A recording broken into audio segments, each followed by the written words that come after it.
Good evening, ladies and gentlemen, or should I say, as the Christian family, family, shalom.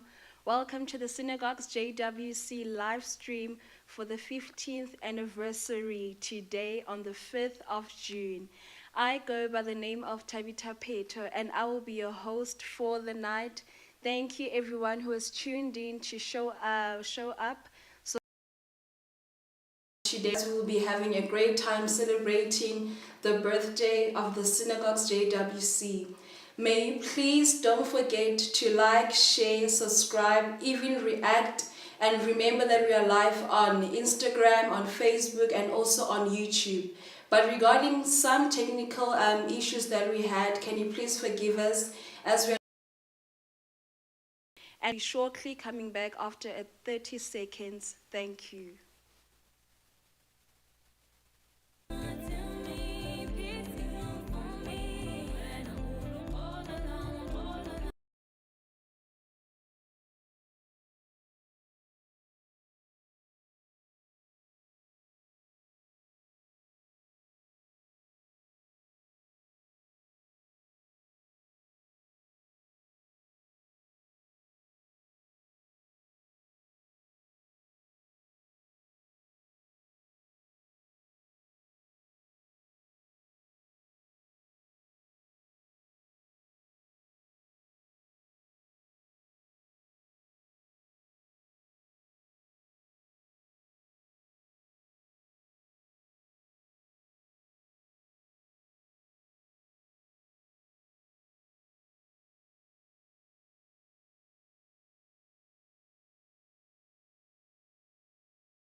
Introducing our very own apostle, as he's our senior apostle at the Synagogues JWC.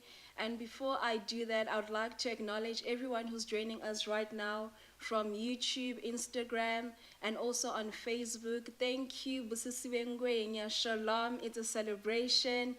Josie D. Msuwe, thank you for joining us. Kilebuchile DS. Fuli, Son of God, Rich Women. Thank you, everyone who's commenting. Daphne Suluku. We really appreciate everyone who's joining. Grateful. Yes,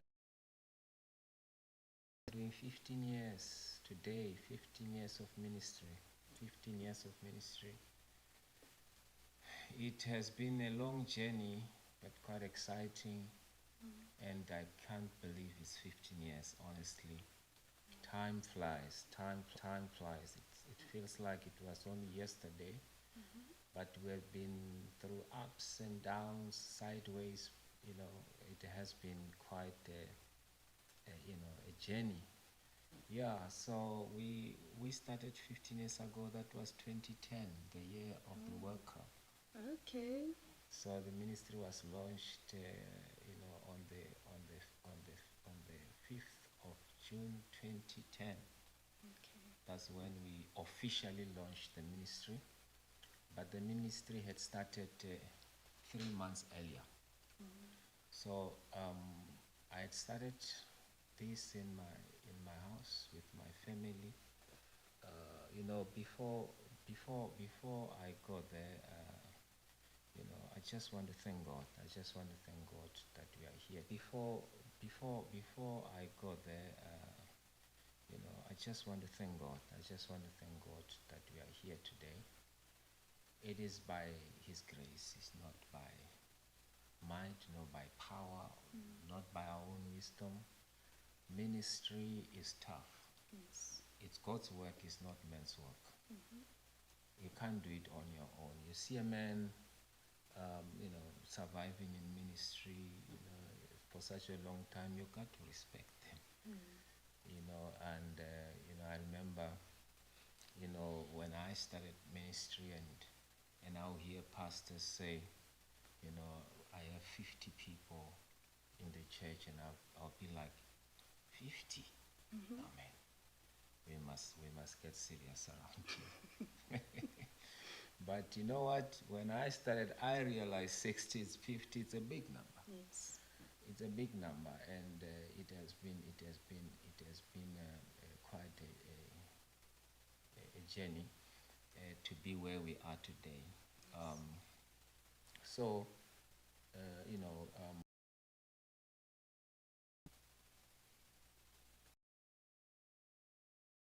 2009. Okay. That's the year before 2010, isn't it? Yes. 2009. No. Early 2010. Okay. Towards the end of 2009, early 2010. Early 2010, I would say. That's when something happened. And you see, I have been prophesied to by men of God that they're seeing something upon my life. Okay. And I just appreciated that. Yes. And I wasn't gonna do anything about it, and until God spoke to me about it. And that's my teaching today. To anyone who believes is called, you cannot run only on another man's word. You cannot base your entire calling on somebody's word. It's good, but it should come as a confirmation, or the other way around. I waited for God to speak to me, and I could see through what was happening in my life that there was something that I'm sort of not doing that I'm supposed to be doing, but I wasn't sure, and perhaps also, I was not very confident with my communications with God at the time. Any signals, and that one. I wasn't sure, and perhaps also, in right now, if you know Pretoria, you will know that Bronkhorstspruit is a bit far out of Pretoria. I think almost 40 to 50 kilometers, maybe between 30 and 40, somewhere there. Okay. I woke up early in the morning and got into the car. I was going to run. When I got there, around 5 or so, 5:30 in the morning, I did not bring my running kit. Okay. Nothing. And it was like, why? This is unlike me. I wake up, I get into my car, I was awake, I was aware that I'm coming to run, and there was nothing. Why? And I asked myself, why? And suddenly I heard the voice of God and said, now that I got your attention, this is what I wanted to talk to you about. Out in Bronkhorstspruit. And the Lord began to speak to me for the first time. And told me what to do, what the calling is all about. What is the mandate? Where is He sending me, and how am I going to do what He wanted me to do? And so it was very clear. I was so excited actually that morning that I felt, and there was something in me that says, "Go start now." Yes. Go start the ministry now. I remember coming back from Bronkhorstspruit and checking the areas around there, and I would look at the bush and say, I'm going to start a church right there in the middle of that bush. I was full of excitement and courage, and I just wanted to do it. I wanted to do God's work. And I started praying about it, and it grew bigger and bigger and bigger and bigger in me. Yes. And then I decided that, you know what, I'm going to test this with my family. Okay. I also speak a lot about this, that if I cannot be a pastor over my own house, how can I be a pastor over another man's house? Sure. And that was my philosophy, and is still my belief even now. And so for 3 months I was in my house with my family. Our dining room, and our TV room was a TV room Saturday night. And after whatever, by 10 o'clock, you must have cleared that place, and it must be ready for church on Sunday. We'll be packing and everything, getting ready, so that by Sunday it must be church. And you should have seen how my family was supportive. They ran with this. And for me, and I looked at them and I said, wow, if my family can see something, surely there must be something in me. True. Yeah. So that was for 3 months, it was in my house. So I would preach, and then after the sermon, and I'll preach like I'm preaching today. Yes.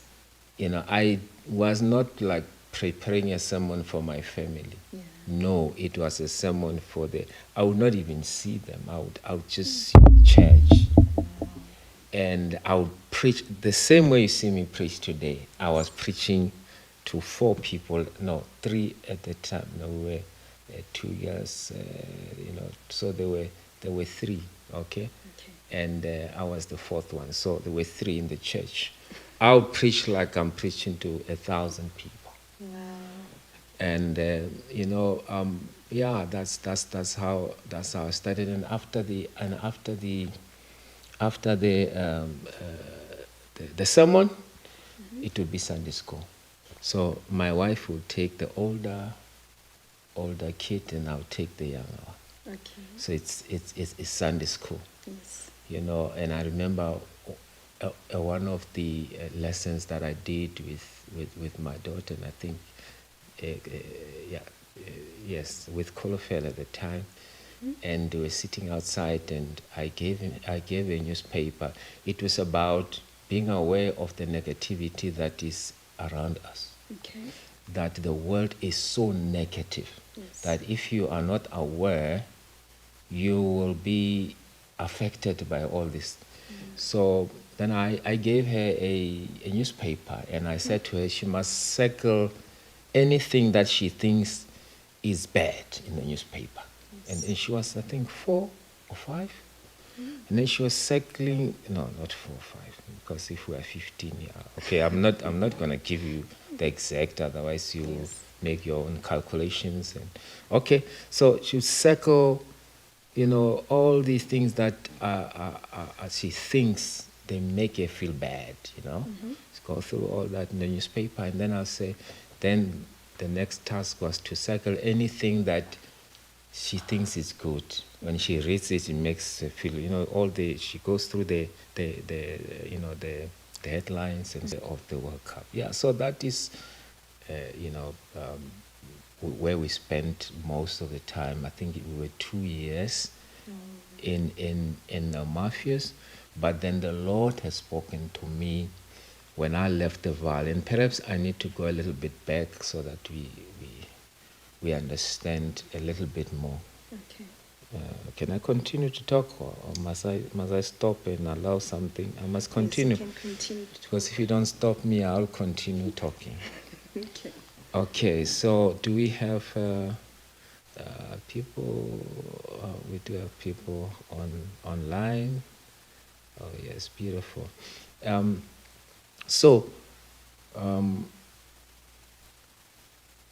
Now, I came to the Val. My wife is from the Val. We then got married, and I had a practice in Limpopo. Okay. That's where I started, qualifying as a medical doctor. I had a practice in Mahulering. Okay. And so one day my friend, Dr. Mbotwani, yes, he's my friend. He called me one day. He said to me, "What are you doing in Limpopo?" I said, "I'm serving the people here." He said, "No, man. How is business there?" I said, "No, it's tough." I said, "No, come over here, because, we cannot cope with the work here." So that's how I came to the van. Okay. And then, then I got, that was a year I got married. So we moved here. Now, the first Sunday that we were here, obviously we went to a church that married us. And that church, I will not mention names at this stage, but that church, unfortunately, on that day, it was a meeting, and they were discussing what to do because the pastor had just left them. Okay. So, and then I happened to be in that meeting, and talking, discussing. And then at the end, I was asked to join, if I could be part of the team that was going to take the ministry forward. I said, "Oh man, what is this?" I mean, look, I don't remember doing anything like pastoral, anyway. I mean, growing up in Limpopo, we used to evangelize, would go, stand in the streets and just make noise, That's what we used to do. But other than that, preaching messages, that was Sakia, But so it wasn't really something that I dreamt I could be a pastor or lead the congregation. But we spoke about it with my wife, and we agreed after praying that we need to assist and be part of this. Little did I know that was the beginning of my transformation to become a pastor one day. That's what I'm mentioning that story, because immediately after that I realized that my life had to change. I started studying the Bible like I don't know what. my life completely changed. Completely changed. I started thinking like a pastor. You know, everything about me, changed, and I discovered things that I did not know I have. So, yeah. So basically, and then that church, and then then after that, we were asked to join. So God helped us with the church because, they were in a community hall. We even moved them to a building. So after that, then I left to join another man of God who had asked me to join him, and to also establish a ministry. And then I did that. We started from scratch and we grew the church. And I think that was my grooming and my preparation for the synagogues. Now, when I left the Val to specialize, the Lord spoke to me that I was going to come back to the Val. I did not know in what capacity, but I knew somehow I'm going to come back. Yeah. So, I kept asking, when the ministry started, and I wanted to know. And I remember telling some people who were phoning me and talking to me from the Val, and I said, I don't know when, but I know that I will come back to the Val. And so, so 2 years after the launch, I think it was almost, I'm wrong, 2014, yeah, or 4 years, yeah. 4 years after the launch of the ministry, then I heard the voice of the Lord saying, it's time to come back to the Val. So then I came back in 2014, and we started at the Val Showground. Yes, so started there, and we saw the power of God working in ways that we did not understand. And that has been the ministry actually since its inception. We have been seeing God working in wonders, in ways that we did not even understand. I mean, I know myself, and when I inception, we have been seeing God working in wonders, in ways that we did not even understand. I mean, I know myself, and when I see things happening, I also get shocked. Is God, to do all this, Basically, that is, in short, we thought how we have 2016, 2017, we started looking for a site for a church, because that one was being rented. Now, one interesting thing about the place where we are, I always knew that the place that we are going to build the church is going to be huge. It's not going to be a small place. Number two, that it is going to be next to a mountain. I've known this from day one. I accepted the call of the Lord. So now, 2016, 2017, we started looking for a place. And looking for a place, and we're going around and we're finding places in the Val. My heart was not okay, right? No, man. And actually, I had actually, well, I did not, I did not acutely remember the time that place had to be next to a mountain. But I knew there was something about this place that, until one day I was looking through the News 20, is it News 24? I'm not News 20, Property 24. And then I saw a place next to a mountain, and I said, where is this mountain? Is there a mountain in the Val? Where is this mountain? And then we approached the agents, and they said, okay, no, come, let's show you. And we came to this place and said, my heart said, this is the place. Yeah, so, and people wonder, why did we even, put a church so far from the people? But this is where God wanted me to be, and I could not be happier anywhere else. And the environment, here you can see, that yeah, this is God. So yeah, that's how we came here, and even buying this place was God's grace, because we did not have money. We were just looking for a place without money, and the moment we found it, but that is the journey so far. Yes. Wow, that is a really great story, Apostle. Yeah. Thank you very much. But that is the journey so far.